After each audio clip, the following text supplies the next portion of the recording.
everyone and welcome back to my channel. My name is Franzi. Today I'm finishing off my favorite books of 2014 list, and last time I did book 14 to book 8 and this time it is book 7 to book number 1. So let's just start. Number 7 on my list is The Fifth Wave by Yancey.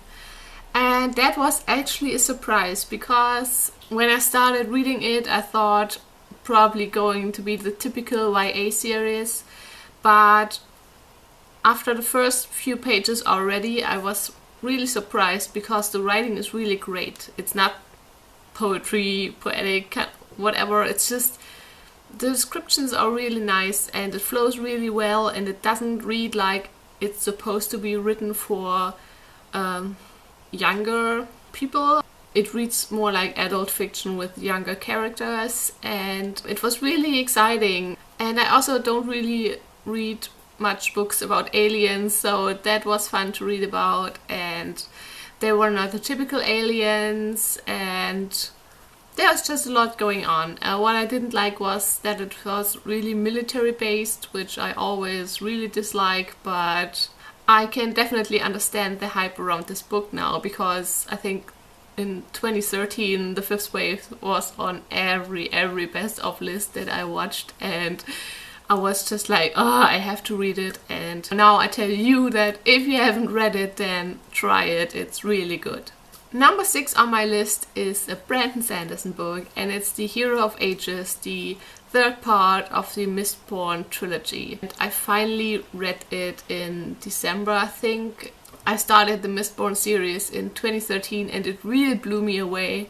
Then I didn't quite like the second part as much and the third book was really great again, but the first one is just my absolute favorite of this series, so I couldn't get Hero of Ages a higher place in here. I don't know why. It probably deserves a higher place.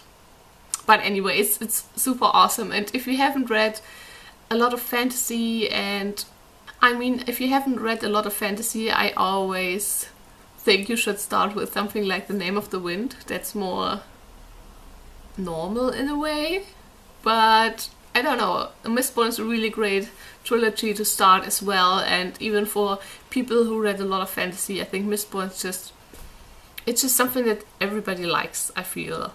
Yeah, check it out. On my number 5 is a book I haven't thought either that it would be my number 5, and it is Wild by Cheryl. And I heard so many mixed things about this book before I read it in May, I think, and I did a review about it. I absolutely loved it, not for the description of her travel, but just how she describes her inner feelings and the way walking this trail helped her and all the things she had to cope with and try to solve on this journey. And I think it was just really greatly written in this way. Just a really lovely memoir, and I'm really excited to see the movie in 2 weeks or so.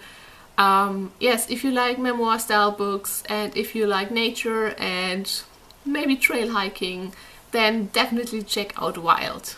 Number 4 on my list is The Enchanted by Rene Denfeld. I already did a book review for this one and it will be uploaded I think in a week or 2. This is a novel about people in prison and on death row, and it's just so beautifully written.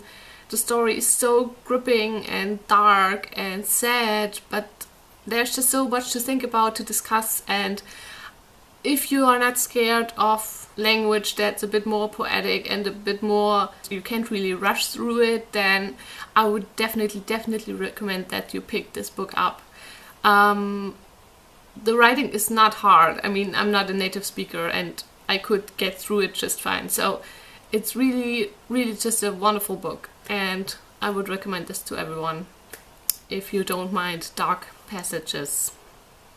And now the top 3, which are actually a top 4, because number 3 has 2 books and it's Brandon Sanderson again, and here I have the Stormlight archives. That means The Way of Kings and Words of Radiance, from which Words of Radiance is my favorite book, but they belong together and I read them back to back and They are just absolutely fantastic. Such a huge fantasy world and so many different cultures and personalities and countries and religions and traditions, and it's just, there's just so much creativity in there, and it's absolutely fantastic if you love fantasy.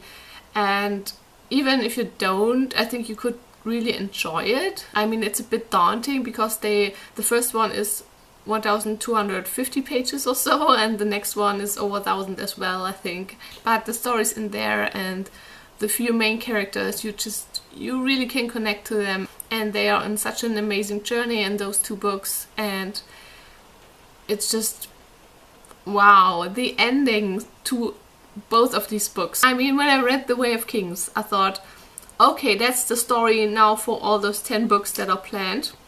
But then at the ending, it was finished already, and I was like, what? How much plot and how much awesomeness did Brunt Sanderson put into this ending? And what will he do with the next 9 books? Just absolutely stunning. And then the second book and the ending was so mind-blowing as well, and he's just an absolute genius. So go read Brunt Sanderson.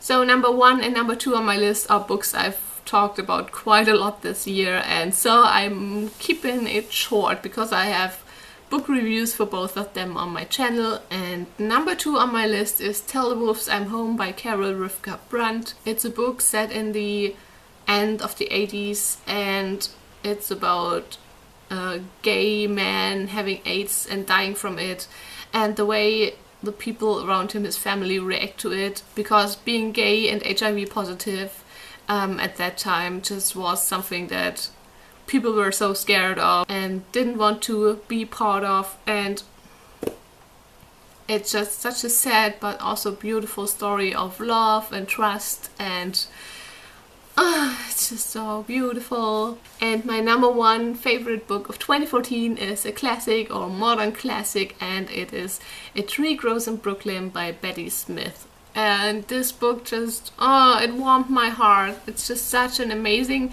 coming of age story, and I absolutely love coming of age stories.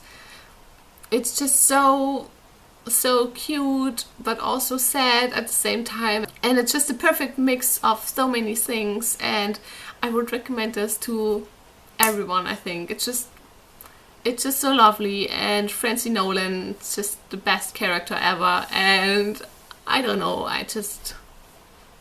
it stayed in my heart. So definitely read this if you haven't. And just so interesting. It's about New York at the beginning of the 20th century, about Irish immigrants and the immigrant life and poor people, and it's just so lovely.